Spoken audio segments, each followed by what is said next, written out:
Assalamu alaikum wa rahmatullahi wa barakatuh, everyone. Inshallah, we're going to be continuing. Today's going to be the last day on talking about this very important topic, which is luxury and the impact luxury has on our, let's call it, spiritual upbringing, on our even civilization, or our ability to defend our Islam, or even our ability to move on with bringing in the principle to something that we will be defending. So, inshallah, we'll be talking about. Inshallah, we'll be talking about more in terms of, well, to what does it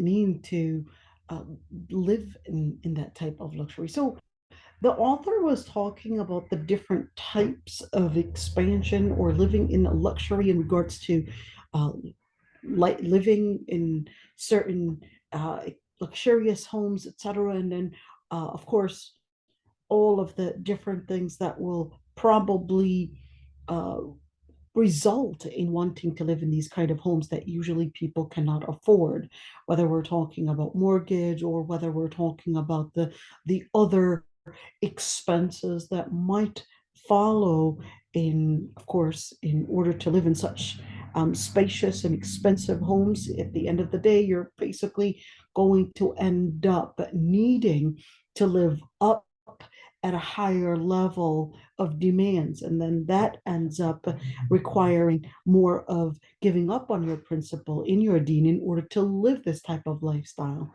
Now, of course, there's no doubt that having a good home is actually part of the blessings. It's a provision from Allah subhanahu wa ta'ala. So we're not saying don't have a spacious home if you can afford it. We're not saying don't enjoy luxurious food if you have it. Don't enjoy a good car if you have the price for it. We're not at all saying that. We're basically focusing on living the principle as your priority, living your deen as a priority. And then if you have the means to expand in living your dunya, then definitely it is part of what Allah subhanahu wa ta'ala likes to see on you. But it's really important to focus on that part, because when we talk about taraf, or when we talk about tabdhir or wandering money is in order to determine whether that is israf or wandering money, we would have to put it within the perspective that you are living in. How much income is coming in? How much of money management are you considering your priorities in regards to your deen, in regards to your security and your health, in regards to your mental health, in regards to your family and your chastity, and in regards to putting that wealth in a fair distribution, the amount of money coming in. We're looking at money management and considering your needs over your wants and so forth. Now, that's the same thing. In order to judge whether something is considered wandering or not, we have to put it within that perspective. So what might be wandering to you might not be wandering and could be considered as wandering money to probably another person. Why? Because they probably have a better income, they've got their resources in place, and therefore they're capable of considering their children's Islamic school, for example, their children's Islamic studies, or their children's security, his wife's security, whatever, all these different things, their health, their mental health, etc. All of those are in place, and they're capable of affording probably a mansion. But for someone else, you don't want to live in spacious homes when your children's deen is not put as your priority. So in Islam, regarding the deen is your number one priority, whether that meant regarding the safety for your children, or whether we're talking about the deen and and what they're learning in school, or what environment you're putting them in, and all of those things as number one priority. So if you cannot afford to put your children in an Islamic school, well, then you have to work towards probably finding plan B. And remember, it's really important to keep in mind when we speak about priority, your priority is your deen, even if that meant living at in a probably another place, because you want to keep in mind that Allah subhanahu wa ta'ala says, Alam takun ardullahi wasi'atan fatuhajiru fiha. Was not my earth spacious enough for you to travel or to even move to another place where it is safer for you? Because at the end of the day, you may not recognize that your deen might actually be at risk because you were just seeking that, oh, I want my kids to have this degree, I want my lifestyle to be, some more expensive lifestyle, and then you end up at the expense of your deen. So not at the expense of your deen. And like I said, when we're looking at the different things, the provisions that the Prophet ﷺ was teaching us, and whether we're talking about a good wife or a pious wife or a pious husband, or even a good home or a spacious home or a good car in a comfortable car or a means of transportation, the Prophet ﷺ was telling you that those are necessary means for bringing you happiness. Definitely, the quality of life is going to be improving a lot if you had these three factors in your life. At the same time, on the other side, three factors can make your life really miserable, whether we're talking about a bad spouse, or whether we're talking about a bad home, or whether we're talking a bad means of transportation. At the end of the day, it becomes a main factor that can cause a regression in your life and can cause improvement. There's no doubt about that the Prophet ﷺ was telling you that these three factors are necessary, or that they can shift your life. But at the same time, it's really important to consider that, yes, the Prophet is telling you that these things are necessary and they are important means of life, but it's also important to consider that your deen is actually supposed to be the lens that you see in how you want to expand, whether we're talking about marriage, or whether you're talking about a home, or whether you're talking about means of transportation. That you have to consider your deen, that you see your deen, the lens that you see your akhirah through, that you see what is more important, because this dunya is just a mean of transportation.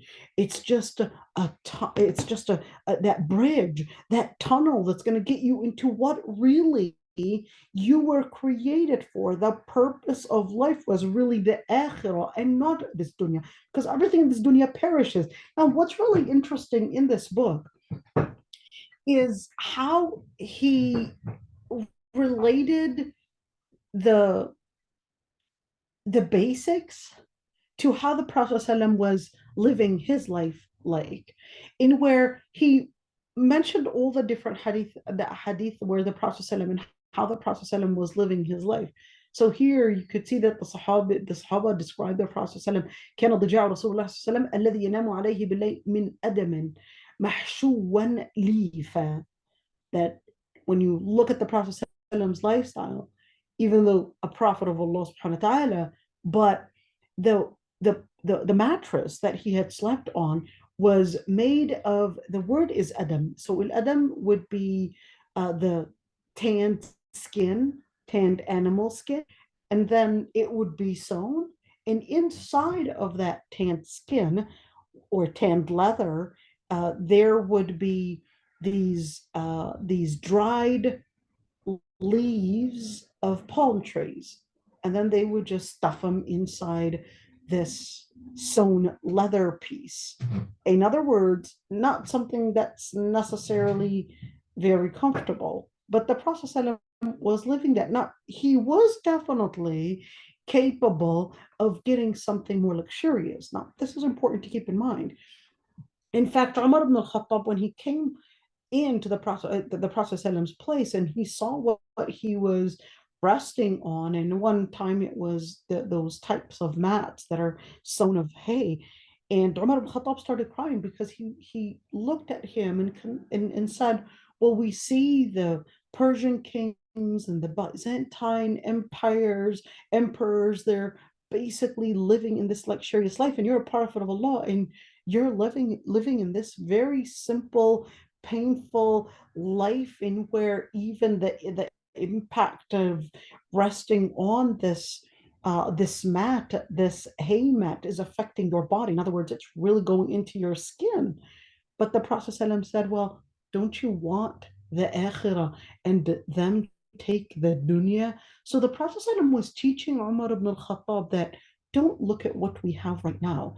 In other words, he was really redirecting his vision in where, yes, they might see that as it's a way of luxury. They might see it as, well, this is a means of success or a quality life improvement and all of these different things. But he was focusing on teaching Umar ibn Khattab that that's not how we read and how we understand what quality of life is all about. Our quality of life is not determined in this dunya. The quality of life is determined in the akhirah. In other words, the Prophet ﷺ could have actually improved his quality of life, even when his wives had basically objected to the very poor life that the Prophet ﷺ was living in. And they not only objected to it, but they actually took a real stance and wanted to, and were actually on the brink of the brink of getting divorced, until Sayyidah Aisha, the ayat from Surah Al-Ahzab were revealed. The ayat from Surah Al-Ahzab were revealed when the Prophet ﷺ had told them, well, this is what I seek as a prophet of Allah. You want the dunya? Then I can just get you divorced and you can seek your dunya. But if, and of course he was telling him, and you'll be peacefully divorced. Or if you want the akhirah, then you can stay within this marriage. That's when Sayyidah Aisha said, well, I'm going to want the akhirah. And she recognized when the Prophet ﷺ told her, well, I want you to go and talk to your parents about it. I don't want you making a decision. And she said, I would not ask or second ask my parents about whether I want the akhirah or not. It's a decision that I have to make. She recognized that living with the Prophet ﷺ actually means redirecting your vision, even if you are capable of living a luxurious life, but it is a route to get into the akhirah where you give up on a lot of this dunya in order to hold and connect your heart onto the akhirah. Now that's why the Prophet ﷺ was teaching Umar ibn Khattab, redirect and learn how to reread the life and what is important in your life. And that's why the Prophet ﷺ right here was telling Umar ibn al-Khattab, أَمَا تَرْضَى أَن تَكُونَ لَهُمُ الدُّنْيَا وَلَنَا الْآخِرَةِ قَالَ بَلَى قال فإنه كذلك. When Umar al-Khattab was crying because of all the impact of how he was resting, Prophet ﷺ was telling him, don't you want that they would have the dunya and you would have the akhirah? He said, yes. He said, well, it is like that. In other words, what? He was teaching him that in order to consider what it means to be civil, what it means to have success, it's not about getting more of dunya. It's about building on the inside and not the outside. Let's say it again. It's about building the inside and not the outside. That's why we're seeing right now many homes really struggling because they're so focused on probably expanding their homes and probably a luxurious cars or probably all these different things inside the homes and name brand clothes and name brand everything. And then all they could see, and you go inside the home and the husband and the wife are at each other's throats. The children, they can't even stand one another. Each one is really just finding different ways to harm the other and so forth. And you start wondering, well, what happened? Well, what happened was they've been so busy just building the outside that they forgot the inside.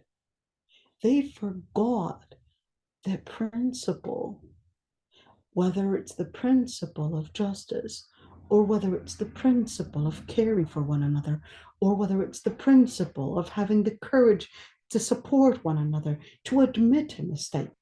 The principles, those are actually on the inside. That's what builds homes. It's not making them expansive homes on the outside, but real homes and true marriages are built with the commitment on the inside. If there's no commitment on the inside, if there's no akhlaq on the inside, then there's no surprise to how we're failing in bringing in the right families, how we're failing in creating families. We're so focused on adopting the Western definition, definitions of what makes quality life. Exactly how Umar al-Khattab was thinking, like, well, how come they're getting a better seat, a better quality life? And the Prophet was redirecting him that no, I want you to redirect your vision. They want the dunya, we want the akhirah. And that's the same thing. You as a Muslim, you want the akhirah, not the dunya. So when they are trying to seek, the highest degrees, it's definitely good to have good and high degrees and at the same time have good deen. We definitely want these kind of people. But if going to probably a different state to have your daughter study and get a high degree, or your son study and get a high degree, but it's going to be at the expense of their deen, we don't want that degree. Even if it's going to probably ensure you maybe a good job and a good paying job, and all the different companies are going to be just looking to get you hired, etc. But if it's going to be at the expense of our deen, we don't want it. We don't want it, because our deen is our most important priority. That's how we redirect our vision in considering what is more valuable to us. What is most valuable is our deen. What is most valuable is our Jannah. What is most valuable is the principle that Allah subhanahu wa ta'ala wanted us to hold on to. There's no way that you can hold on to the principle unless you recognize the principle slash justice, and there's no way that you can live on principle unless you endure certain patience, unless you endure certain price and suffering to pay. There's no way that anybody can claim that they're living a principle if they're not being challenged for the principle. They're not challenged with the principle. There's no way that they can claim that they're people of principle, not unless you're challenged. And not unless you endure some sort of suffering, yet you still hold on to that commitment, can you really say, well, I'm holding on, I'm a person of principle. And even when you're offered so many different offerings in dunya, but then you hold on and you don't consider that, okay, well, I've got this offer, I'm going to go for the offer, but you hold on to the iffah.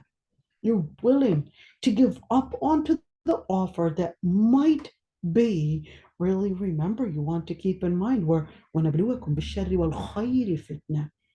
Shar and khair, evil and even good, they can both be a fitna.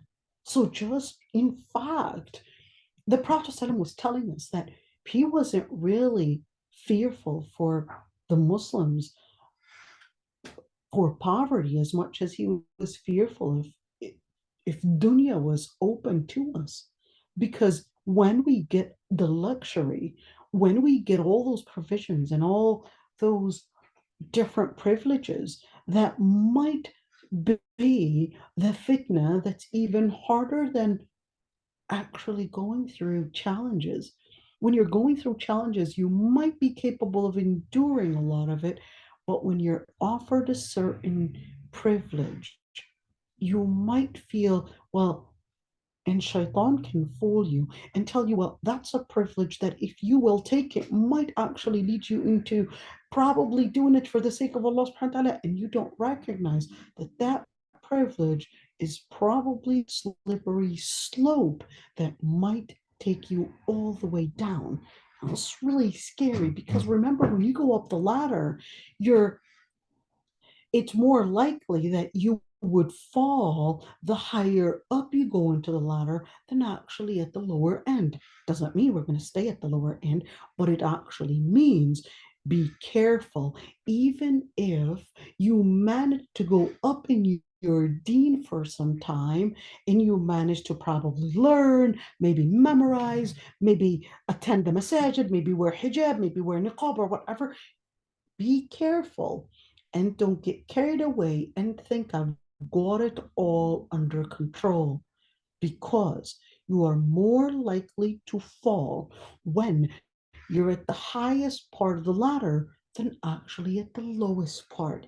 That's why Allah subhanahu wa ta'ala was always cautioning us and telling us right there that it could be just a slip. And then with that slip, it can actually take us into a different end. That's why in Surah At-Tawbah, Allah subhanahu wa ta'ala was cautioning us and actually said, فَتَزِلَّ قَدَمٌ بَعْدَ ثُبُوتِهَا, where the foot might slip, even though it was completely, the word is thubut, but it was completely firm and you were really firm onto that step, but then you slipped and one slip and boom, you're at the end of the ladder. You thought, Allah subhanahu wa ta'ala even described the person. Thubutiha, they were really in a state of thabat, they were really steadfast. We always, Ya Allah, give us thabat. Thabat, Allah subhanahu wa ta'ala was telling us, well, they were in complete thabat. They were steadfast.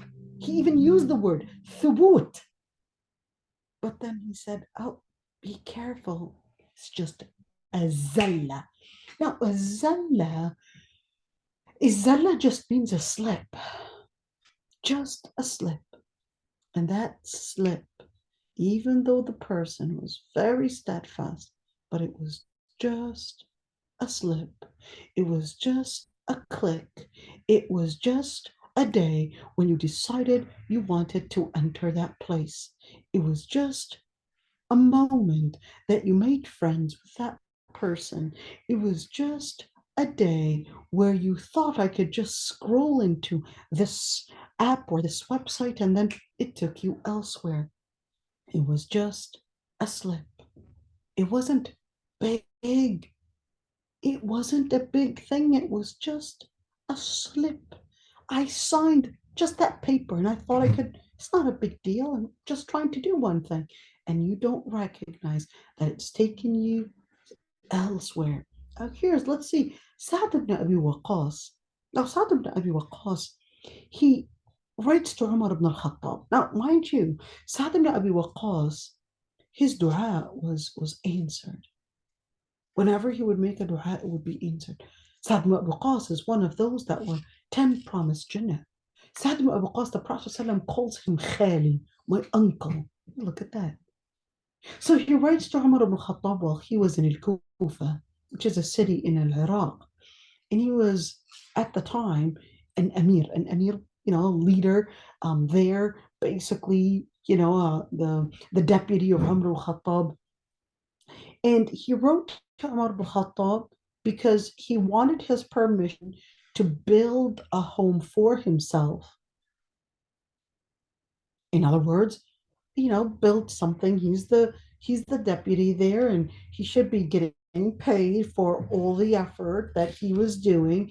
But then he basically said, well, I'd like to build myself a home. Umar al-Khattab responds to that note ابني ما يسترك من الشمس ويكنك من الغيث فإن الدنيا دار بلغة. He said, build a home that would protect you from the heat, the sun's heat, and what would protect you from the pouring rain. For dunya is just a path to use in order to reach the akhirah. This is Umar ibn Khattab teaching that uh, that to his own deputy, the Prophet ﷺ was also teaching the Sahaba when it comes to homes and bedrooms, how spacious should our home be, and etc. And the Prophet ﷺ was teaching them, well, in terms of bedrooms, there would be a firash, the rajul, there would be a bed for you, a bed for your wife, well, or a king size bed, I guess, to فراش للضيف, and a bed for the guests. And the fourth one, that is empty space, is going to be for shaitan. In other words, the more spacious the place is, the more expect that shaitan will go inside from that small place that you might have considered, well, it's just a space available without you recognizing. The more available space, the more it's going to take your heart away from focusing on an akhirah, because you're going to consider that I need to fix it, I need to add this, and I need to design it, and I need to add some things on the wall, some things on the side, some things here and there, and then you end up not recognizing that it's taking so much of your time when it just started out as wanting to expand your space. Now, that's not only in place, but that's also in clothes. And this is extremely important, because when we're speaking about clothes, many times clothes, and especially during our time, clothes is a way of trying to boast around people, trying to show off that you've got the money, it's the name brand, etc. And the list goes on and on. And all of that is really just trying to focus on our own social status within the community that we're living in. So, in order to somehow get some privileges, social privileges, etc., you'll find that we're using the method of trying to boast our attire in order to get certain privileges in this dunya. So Allah subhanahu wa ta'ala was teaching us, especially about clothes, that it's really enough when you're looking at the Prophet ﷺ's lifestyle. The Prophet ﷺ, he himself wore something that was considered luxurious, when the Prophet ﷺ, his favorite garment was al-hibara. What is that? It was basically an attire that was made of cotton, that was a Yemeni styled type of cloak, or a type of a garment, an outer garment.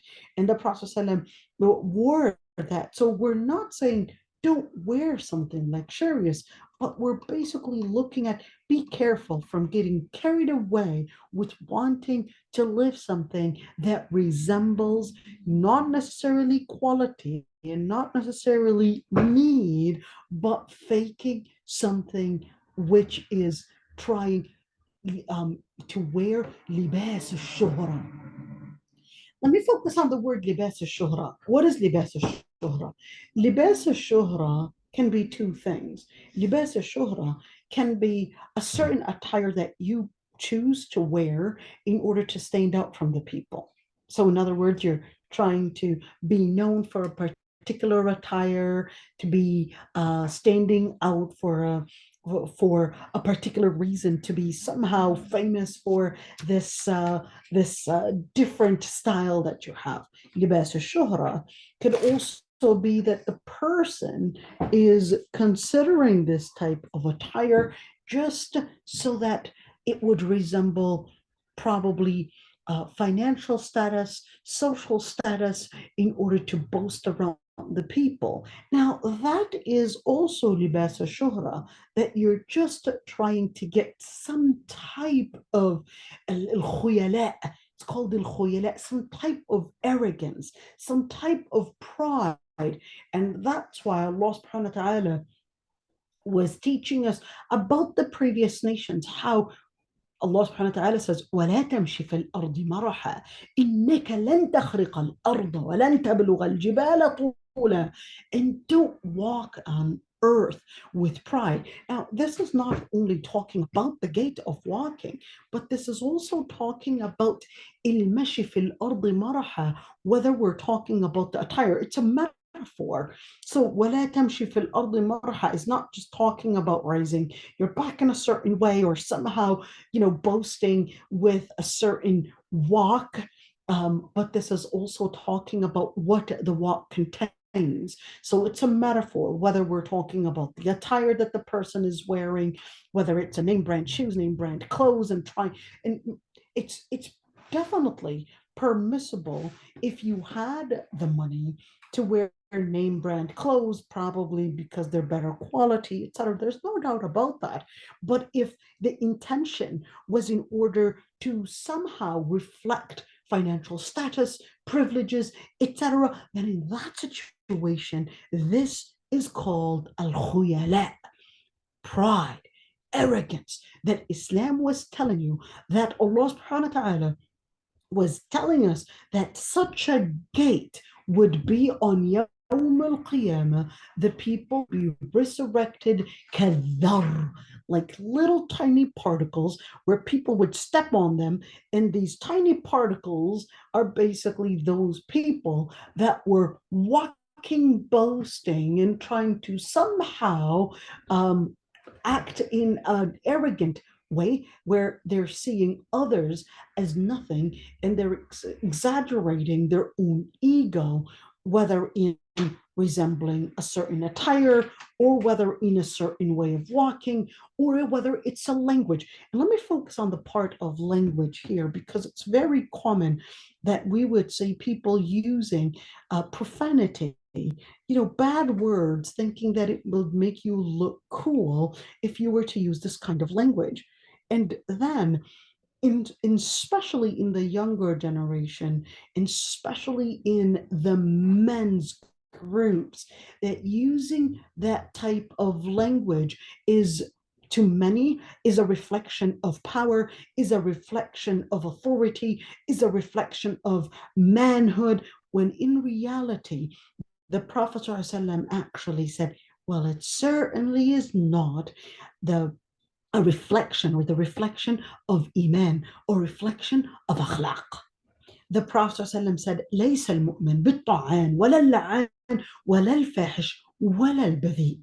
That a believer is not a person that damns things around them.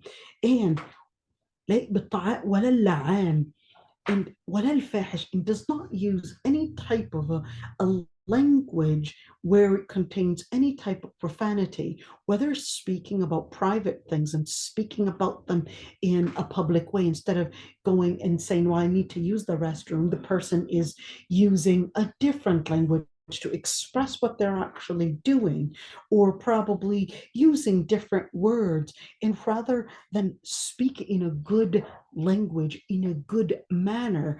And many times they would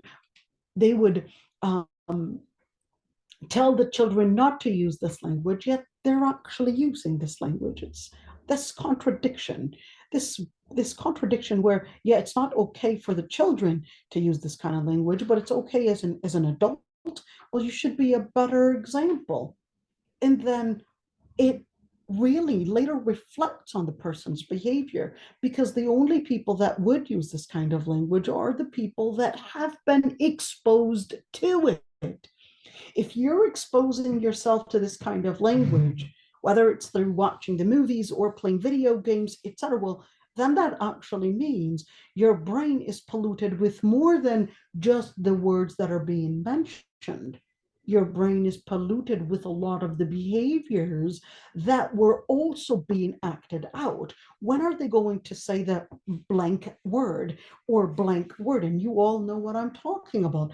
Probably when they're angry, probably when something's not going right, or probably when they're flirting or whatever it is. And then it becomes, well, you are exposing your mind to the wrong things, to the wrong images, to the wrong behaviors. And right now, you're reflecting. كل إناء بما فيه ينضح. Every single utensil is basically going to bring out and going to uh, leave, and of course the remaining of it and all of that, it's going to be whatever's inside. Whatever's inside that utensil is what you're going to see on its outside, is what you're going to see spilling.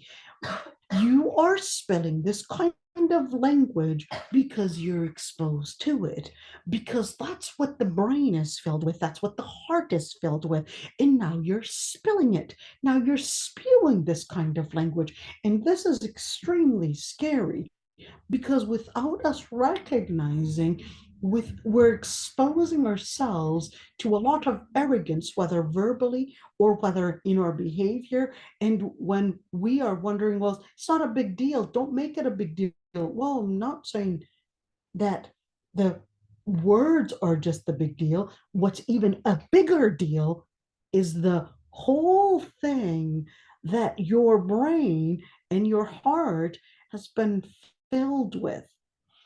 The words that you're bringing out are just the little tiny particles of what has been stuffed in the brain as a result of the movies, as a result of those that you've been hanging out with, or as a result of the video games that you've been playing. Or else, where did you get these words from? The words are just parts, tiny particles of from the whole big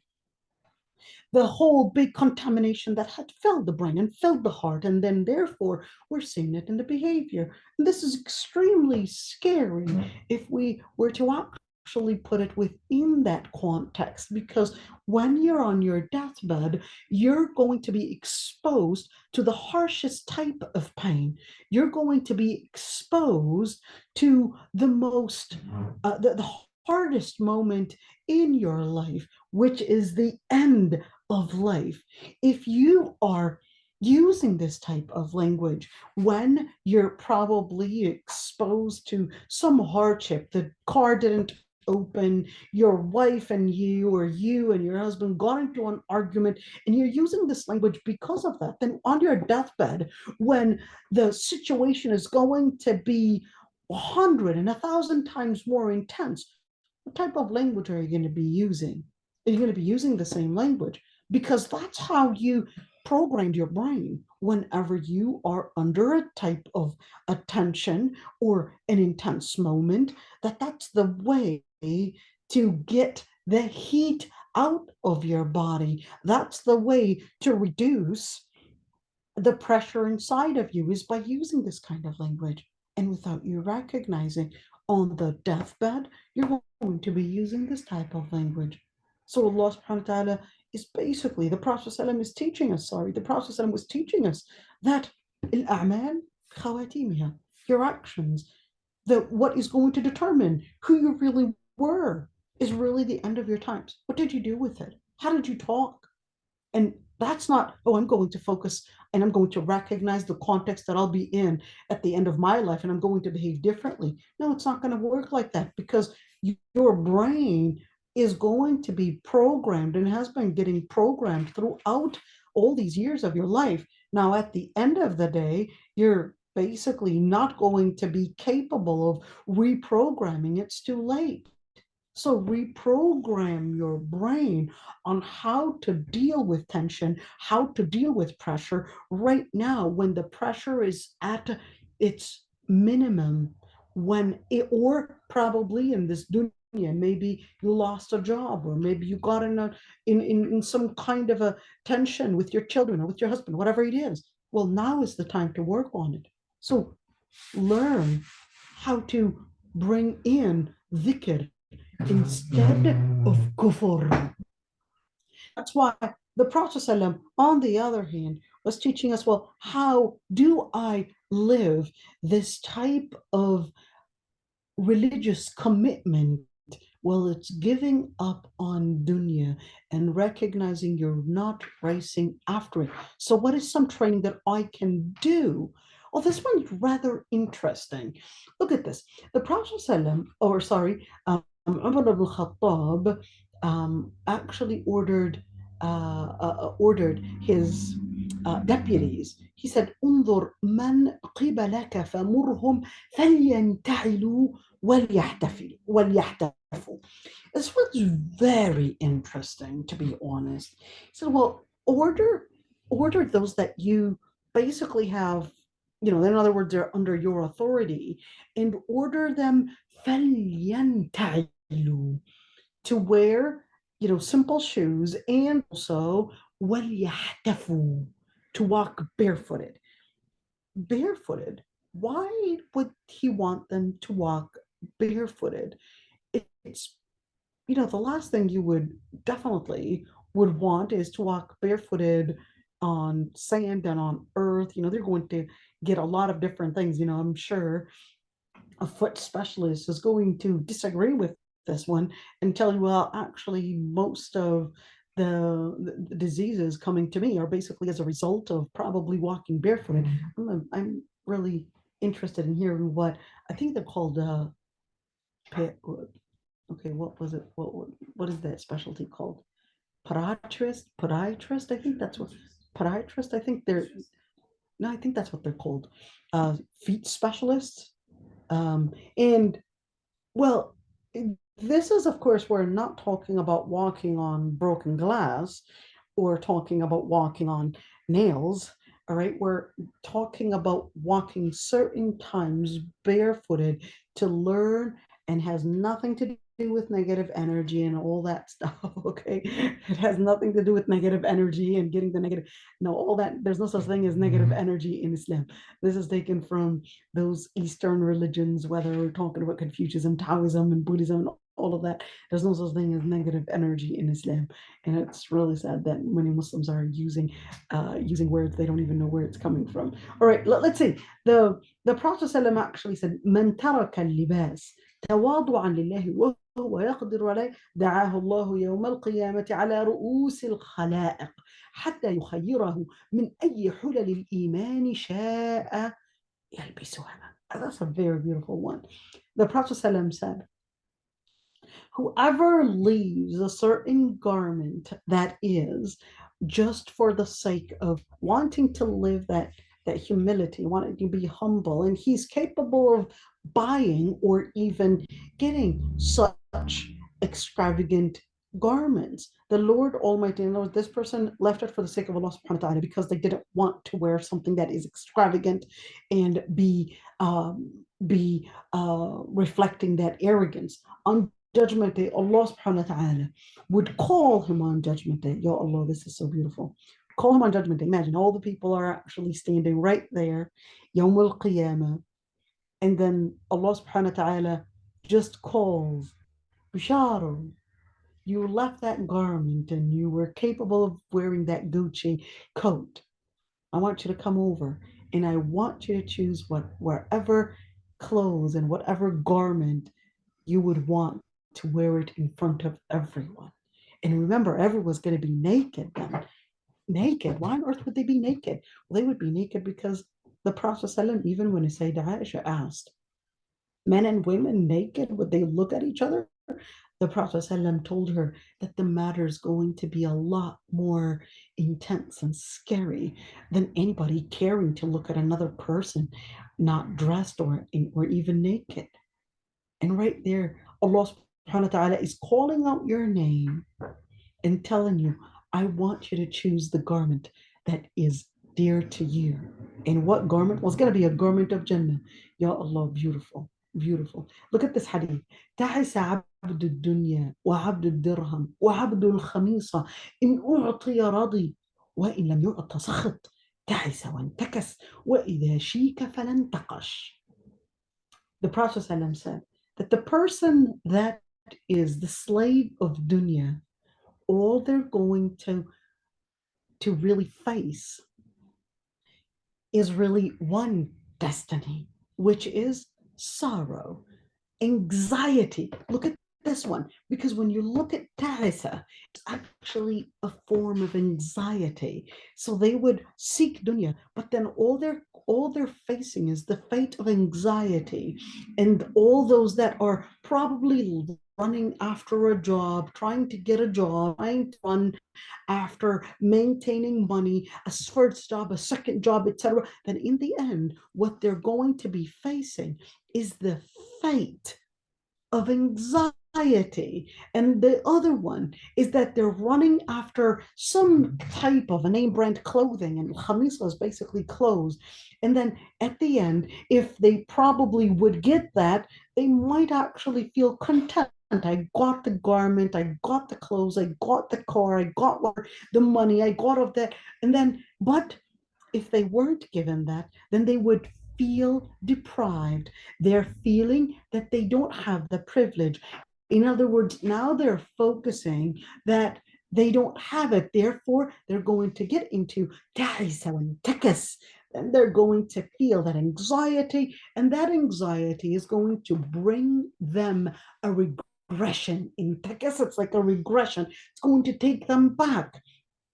Why is it going to take them back? Because they thought their success was in only getting such quote unquote privileges. And if they don't get such privileges, they're going to get into a regression because, and this is really important when you look at Taisa and Tekas, because they're going to live in the anxiety and it's going to take them back. So instead of going into some sort of an advancement, they're going to actually start regressing and regressing. And then وَإِذَا شِيكَ فَلَنْ تَقَشْ, and they don't recognize that even if a thorn would go into your foot, you would not be capable, you would not be capable of getting it out. You would use a tweezer, and to you, the most important thing to really get out with that moment is just to get a tweezer and try to remove that thorn.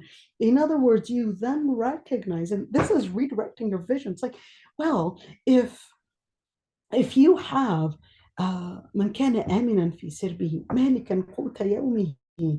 Look at that one. If you have the security and you've got the food for your day, and معافا في بدنه, and you've got your health, then you've got everything in dunya. And this is redirecting our vision that your health, do you have a thorn in your foot? Do you are you healthy? Do you have the main things for your food? Do you have that amount of food for the day? Are you feeling that you're secure? Security, or are you feeling like any minute a bomb would drop on you like Gaza?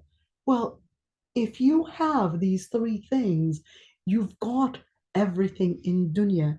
And therefore, if you're going through anxiety still and you don't even recognize the privileges, Allah subhanahu wa ta'ala is redirecting your vision. He wants you to see the privileges. You've got your health, you've got your food for the day, and you've got your security. That's all in dunya there is.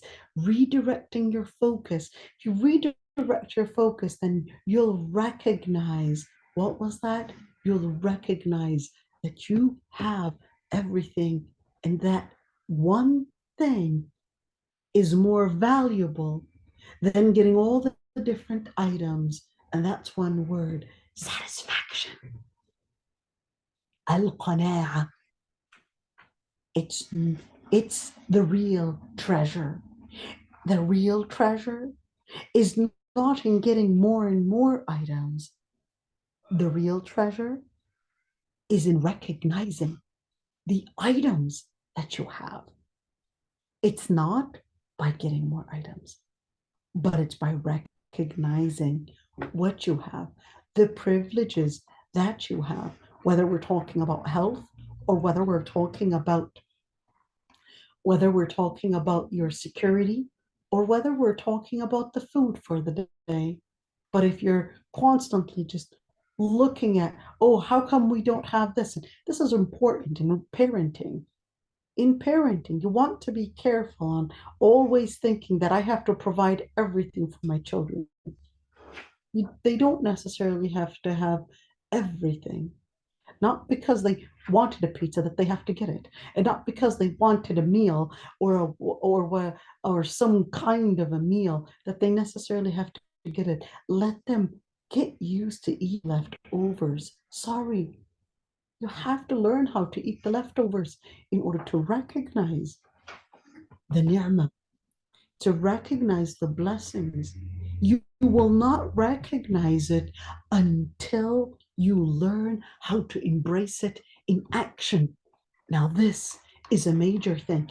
What I also wanted to get to before I end the class is, hold on, let me get to the page that I really wanted to get to when we're talking about, sorry about that. And of course, in these pages, I guess as women, it's not our issue. It's talking about within the context of probably the Gulf, polygamy is a big deal, and people would get into polygamy not recognizing the impact it has on their life. So they just become just so infatuated with whether it's money, whether it's women, and so forth. So this is not related to us. We're barely making it with one and barely getting married with to one, of course, even if we're talking about the men. All right, I actually wanted to bring about this point right here, which is the luxury and the impact is being slow in finishing tasks. Why does luxury make us slower in finishing tasks? Because when we always have the luxury, we just get reprogrammed that it must be fun, that if it's boring to do, then I cannot complete the task. And that's one thing that's actually dangerous in the American schools specifically, is that everything is actually made that it's supposed to be fun, where teaching and learning is supposed to be fun. And even at home, it's always just providing the children with more toys and more fun. And without them recognizing, they're actually reprogramming their children's brains and reprogramming themselves, even as adults. Whenever the task is not fun, they're not ready to complete the task. That's what Allah subhanahu wa ta'ala was teaching us. I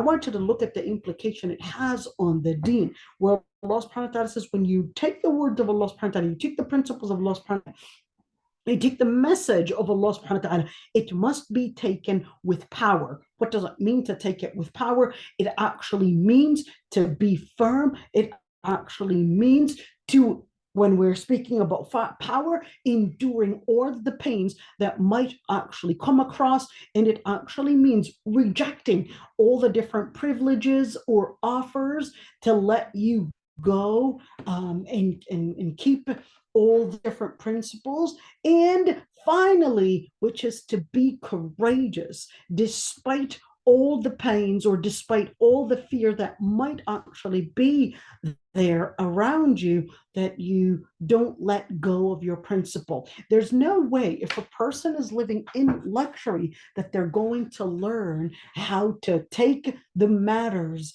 of and the mission of Allah subhanahu wa ta'ala and that prophet's legacy, to take it wholeheartedly and to take it with courage and to take it with power, because that comes as a training. And this is important to say. I mean, when you look at the military, for example, they'll expose them to heat, they'll expose them barbed wire, they'll expose them to all these kinds of cliffs to jump on, etc. Why? Because that's the only way. It's a muscle that you have to build. You cannot claim that, oh, it's enough for me to have the inside passion. It's not enough to just have the inside passion. It's not a passion only, but it's a practice to live on ground. Even when Allah subhanahu wa ta'ala tells the prophet, he tells them, Ya Yahya, khudh al-kitaba biquwwa. Yahya, I want you to take the message. I want you to take the words of Allah subhanahu wa ta'ala with strength and power, because if you're not going to be taken in exposing yourself to the different stations of challenges, whether it's a challenge in the way you eat, the way you drink, or the way you even transport, or the way that you live and sleep, and etc.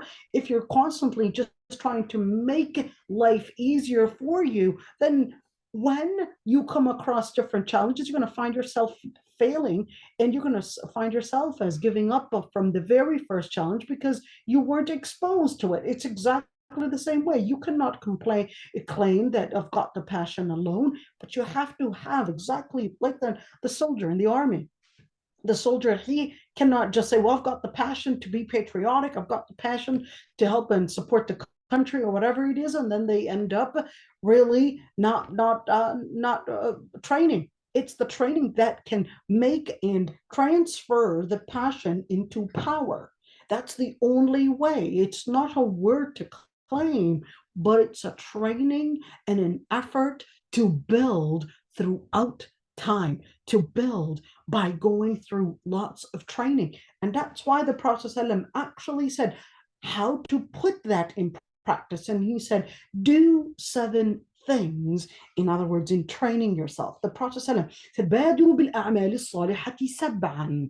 When you want to do the good, make sure there are 7 things that you would take and do, and take it seriously and do it as soon as possible. Because what you're going to end up, you're either going to come across some poverty that's probably going to get all your effort just trying to close that gap of poverty, or probably some form of richness that you're going to get to that's probably going to get you mutghiya, and where it's going to just get you into that arrogance, and to get you into just focusing on expanding the money and trying to double the money, trying to get, oh, maybe what if I were to do this, that would actually mean more money coming in, and the more money coming in, that would actually mean then I would have to expend it even more and more and more. And you find yourself that you're just really running after this type of luxury, or this type of business, without you recognizing, or maradan mufsida, or probably some illness that's going to regress all your health, and where you're not going to be capable of directing your energy towards one thing. Or probably you're going to come across haraman mufannida, or maybe old age that would take away your memory, take away your cognitive skills, or even death coming at you. And then all there is left to do is really just take the persons there to their final destination, which is the end, or a dajjal coming at you. Or you will see that it's just a sa'a, it's just judgment day coming at you, and then it is all done. So what should I do? The Prophet ﷺ said, اغتنم خمسا قبل خمس. There are 5 things. You want to use those privileges. Number 1, your youth and your energy before your old age, your health before you get sick, and your wealth before you get poor, and your leisure time before you get busy, and your life before your death. Why? Because if you constantly expose yourself to, I'll just procrastinate, I'll just delay this some other time, then you're going to find yourself facing nothing but laziness, and then that's going to take you into a different level of giving up on your principle. And on judgment day, it would be nothing but one thing, which is nothing but nadam and regret. So what should we do? Remember, the Salihin used to say, إياك وإيثار الخفض والدعة والميل إلى الراحة والسعة فإن خواتم هذه الخصال مذمومة وعقباها كريهة وخيمة ودع الضجر والكسل وحب الحاجة فإنها من أخلاق البهائم.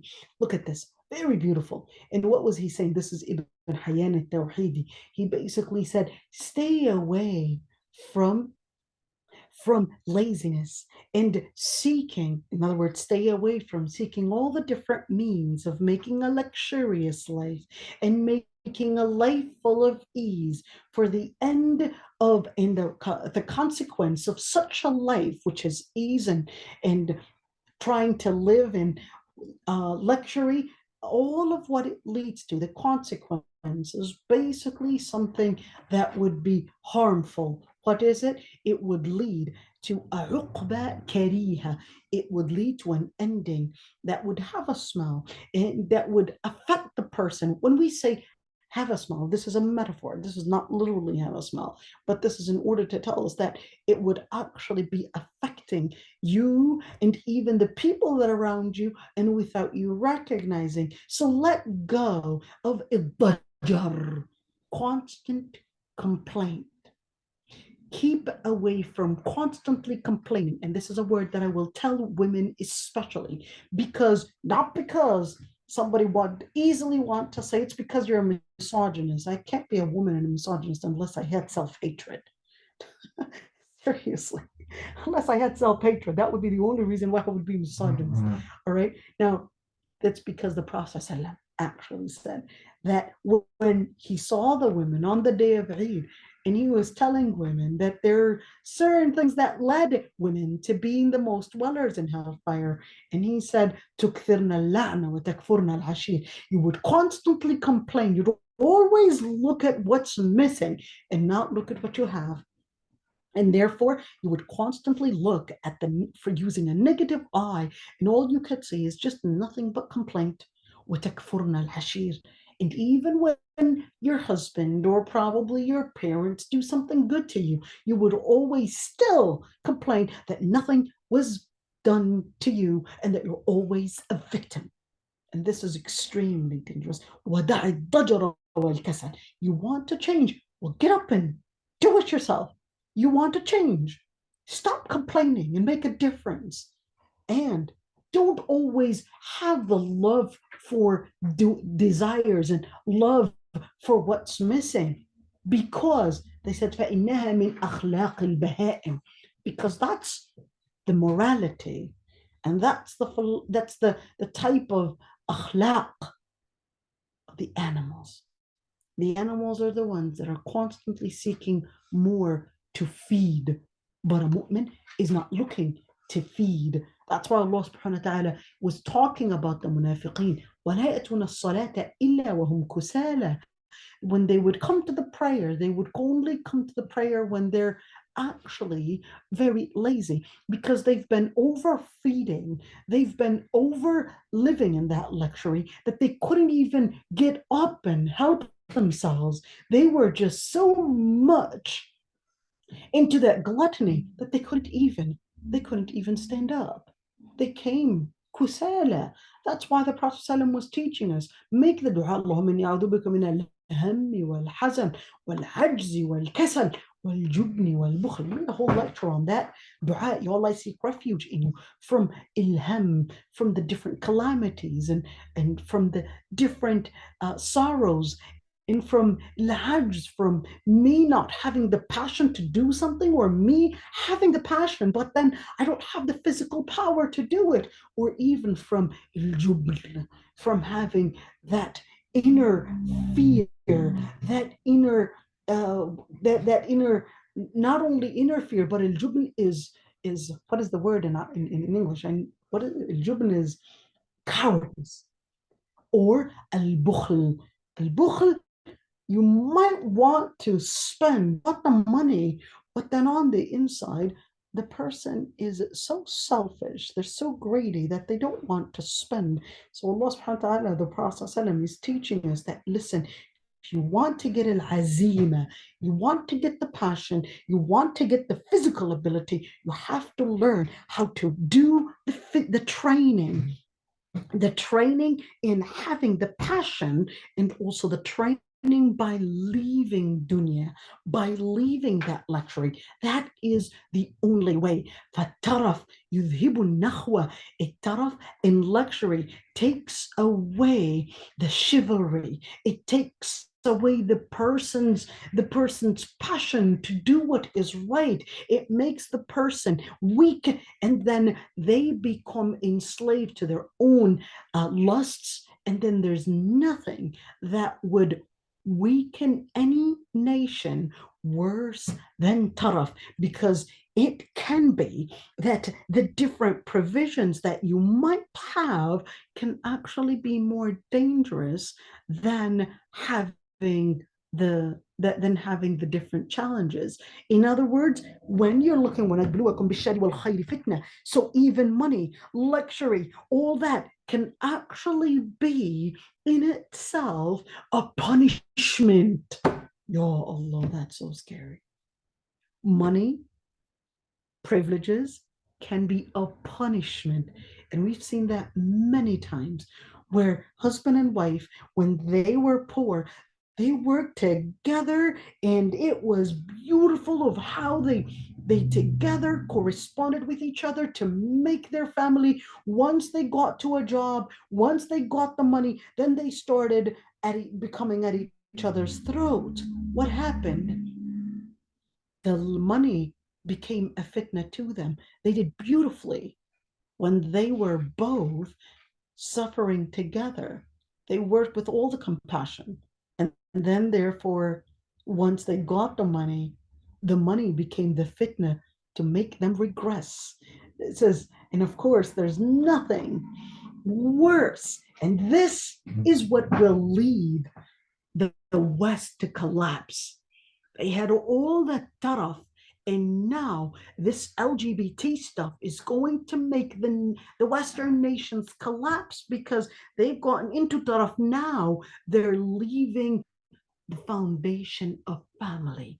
The foundation of what makes a nation is family. Now they're letting go of family, and that will lead to the corruption of family, and then later the nation will get corrupted. You're going to find more anxiety, more mental health. It's that now they're trying to talk to us that mental health is really a result of bullying and all of that, and not recognizing that the mental health right now is not a result of only that, but really the increase in mental health problems is really a result of being away from the deen, of being away from akhlaq, of being away from principle, of being away from what makes the nature that Allah subhanahu wa ta'ala built you in. That's what's causing the the nations, to regress.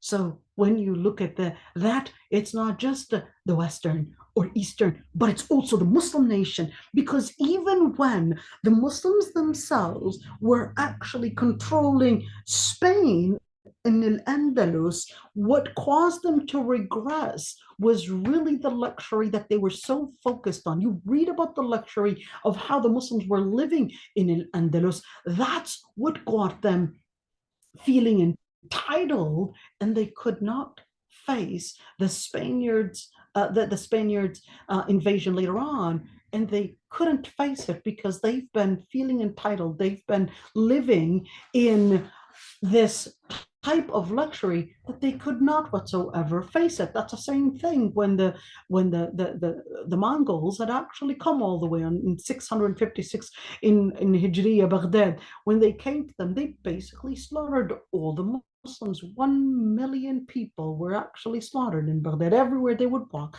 they would find corpses of Muslims all over the place. Why? Because they've been living in this luxury during the time of Khilafah al-Abbasiyah, that they were not at all anymore trained to face any type of an invasion. They were too weak to face anything. They were always just busy working on expanding their entitlement, expanding their luxury, and then they became an easy target.